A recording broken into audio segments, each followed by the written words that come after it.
Welcome back to your live continuing coverage of InfoComm 2016 on BeTerrific here from the Las Vegas Convention Center in Las Vegas, Nevada, from the live streaming content creation and VR pavilion. I'm Michael Artsis, you are the Terrifics, and this is BeTerrific.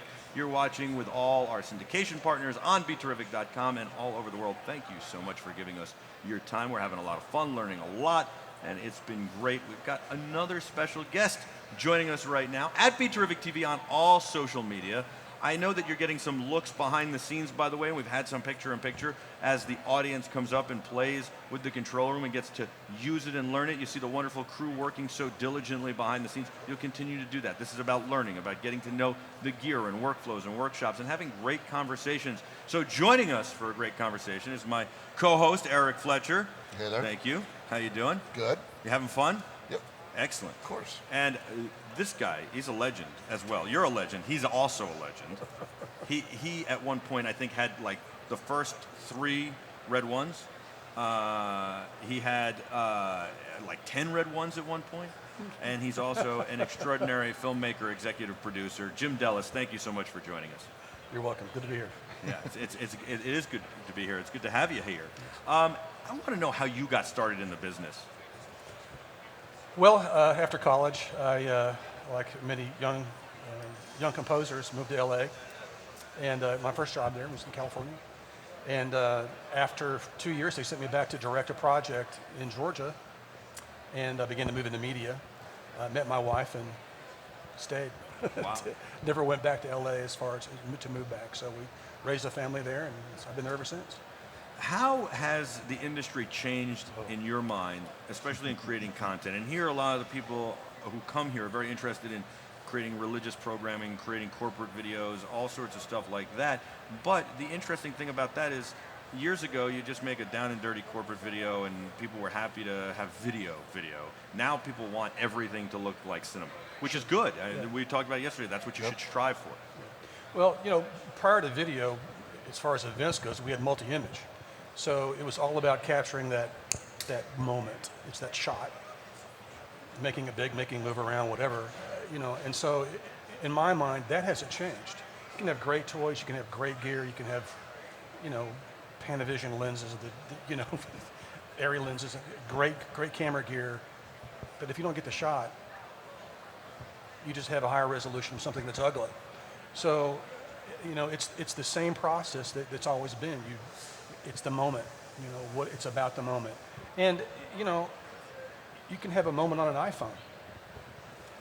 So that process hasn't changed. I mean, it's still about the idea, it's about the moment. So obviously it's about the shot composition, a lot of it is, and about framing the shot. How do you go about doing that? Well, especially from the director's seat, right? Yeah, it's somebody said one time, if it's not on the page, it's not on the stage. You really, in your mind's eye, almost need to compose everything that you're doing and lock it in somewhere, because you have all these options. And so much of it is just intuition. It's like, this is going to happen right now, and finding that window is really, it's about experience. You just have to learn how to do it. Or creating it. I mean, yeah, you know, like Ridley Scott, I mean, every shot on every single one of his films is storyboarded. Right. They don't work off the storyboard. He'll sit there and render something out, but he's already shot the entire movie in his head. Yeah. He knows exactly what the shots are, exactly what he wants to do, and he's able to communicate it that way. I did a pilot once with Guy Ritchie, and you know, he's a great visualist. I mean, his movies are incredible looking. Yeah. And you know, his thing is here's the rules that I play by. You know, we're going to do 2 to the page and 1 for fun. We're only doing 3 takes of every scene. We'll rehearse the heck out of it. We'll figure out what it is. We'll figure out the shots. If anybody on the set has a better idea for a shot than I do, tell me. I want to, you know, I'm collaborative that way. And you tell them, and then you go, look at you and go, yeah, we will do that. Or, no, we're not going to do that because I'm going to do this later down the line, and that wouldn't match that cutting pattern. But he sat there, and the reason he was able to do 3 takes is he already had the show cut in his head. He already knew exactly what he was doing. And his editor actually sat with him, you know. And on a lot of these bigger movies, there's not a lot of experimentation.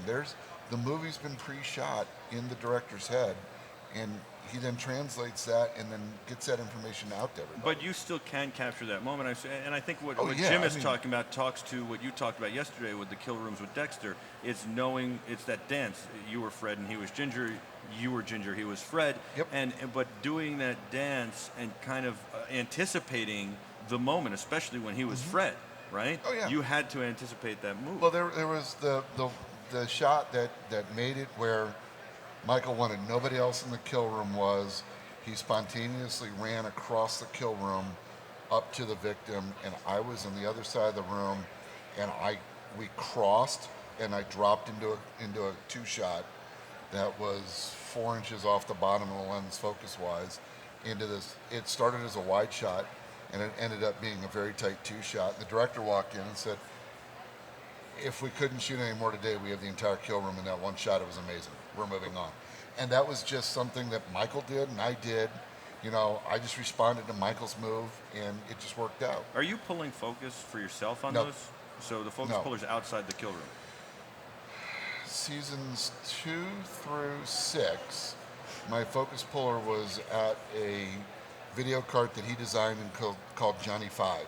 And he had a little 17-inch monitor there. He had the follow focus man on a magic arm, so he didn't even have to hold it, and he focused off of the monitor. Seasons 7 and 8, the other assistant that I use, he's old school. He wants to sit next to the camera, sit next to me, hand on the lens, which I kind of prefer because then he and I can have a conversation, because also on that show I went off the reservation a lot and, you know, just shot what was appropriate for the scene. I mean, there's a shot in 7 where, you know, we've seen Jennifer crying before, and she's in there and she's talking to Dexter. It's in episode 2 or episode 1, and she's, you know, saying, look, I know you murdered somebody, and I'm the lieutenant of the homicide department. I need to take you to jail, but I love you. You're my brother. I have to figure something out. And it's the start of her breakdown. And she's crying. And we've seen Deb cry all the time. And so, you know, I'm on a close-up of her face. She's crying. I always operate with my left eye open. I'm looking around. I see she's wringing her hands. It's actually much more interesting than seeing her cry. I tilt down to her hands.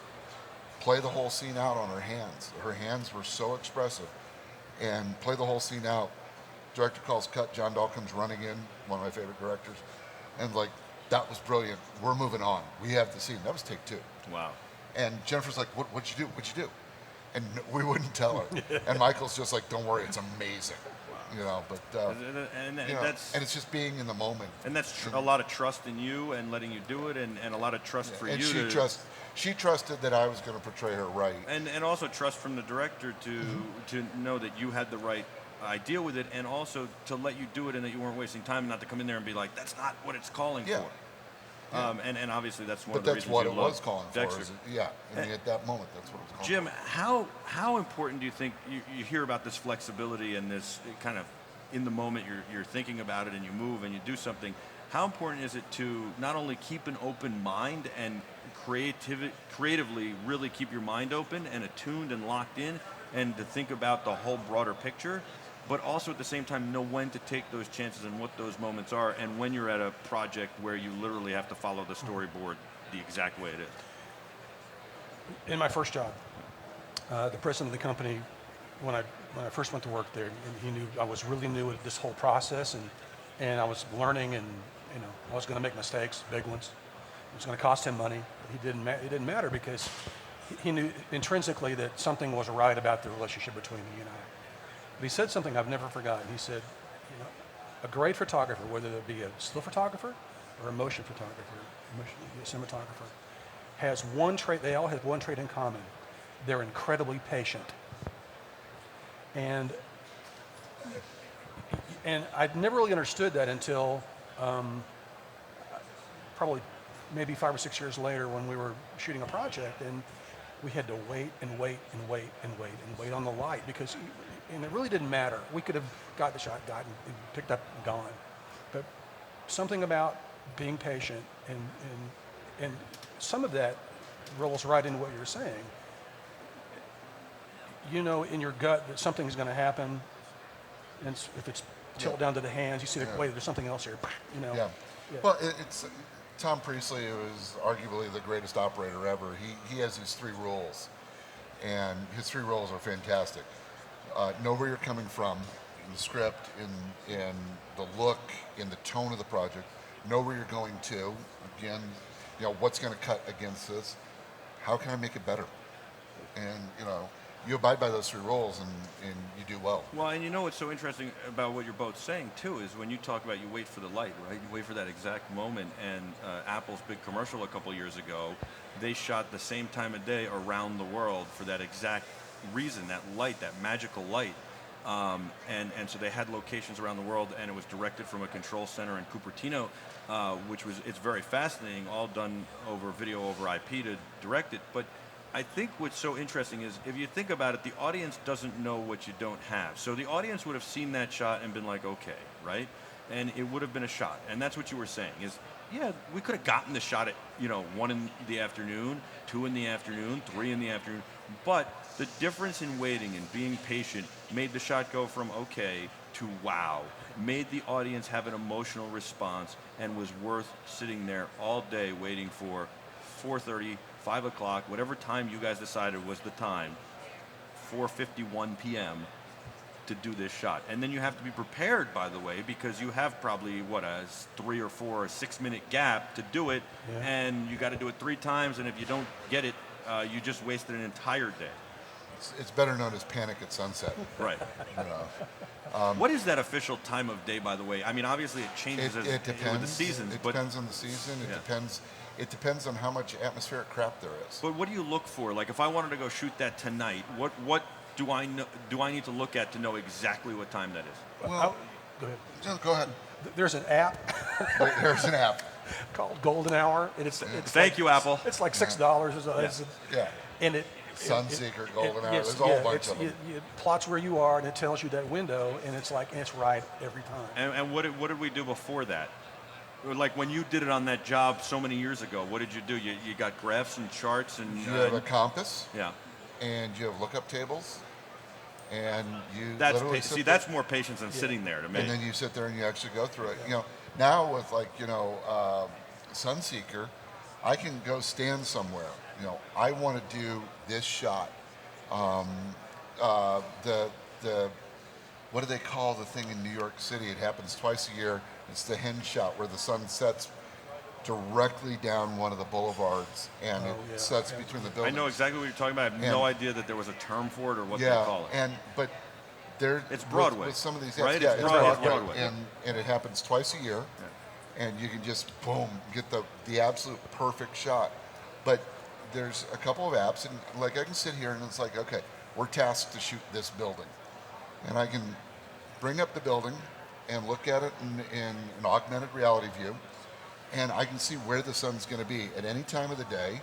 And then I can then start scrolling through for the year. So if I want to see a landmark, now I can sit there and just find when that date's going to be for the landmark and have the sun where I want it in the landmark, and that's being patient.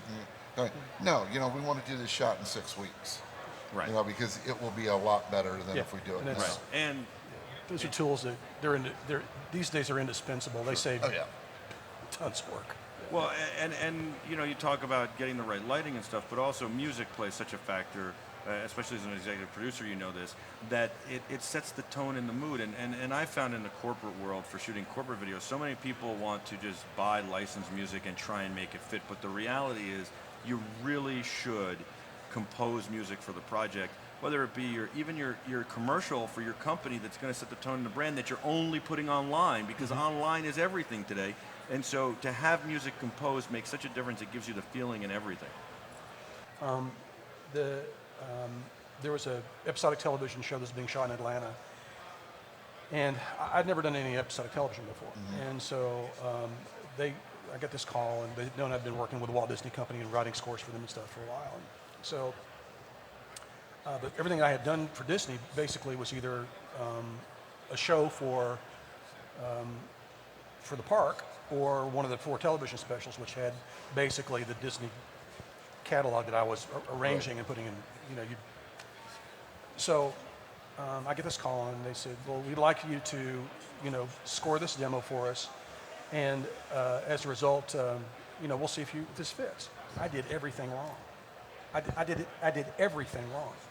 And consequently, I didn't get the job because I didn't study and understand that just because there's a cut here doesn't mean you Right. cut the cue there, you know. But nobody told me that, and it's that stitching and that seam that does the transition over. Now, some things these days, because you're whacking things together and it's very tight cuts, and you want to line up. You know, I forgot who scored the Jason Bourne movies, but there's a theme that runs through all those Bourne films. One of which is on the first one, he's driving through the Alps. You probably remember that scene. And there's this staccato string thing that's going on, but it's a melody embedded in that. That piece is used in all three of those Matt Damon Bourne films, all through them, and it comes back and it's a signature thing, but it's used in different ways. That's actually a piece of Moby music. It's piece of- Moby. Oh, is it really? It's Moby. Oh, is it? Because it's a take on Extreme Ways, which is Right. the end theme of the music of the movie. Yeah. We're gonna do something crazy here. All right, you guys ready for this? We're gonna Okay. toss to Andrea and Jason in the link, I think it's the high roller link. We're gonna toss live to them. We'll take a break here. You know, we'll be off air for a minute, and then they'll throw it back to us, and we'll continue this wonderful conversation with Jim Dellas and Eric Fletcher. So.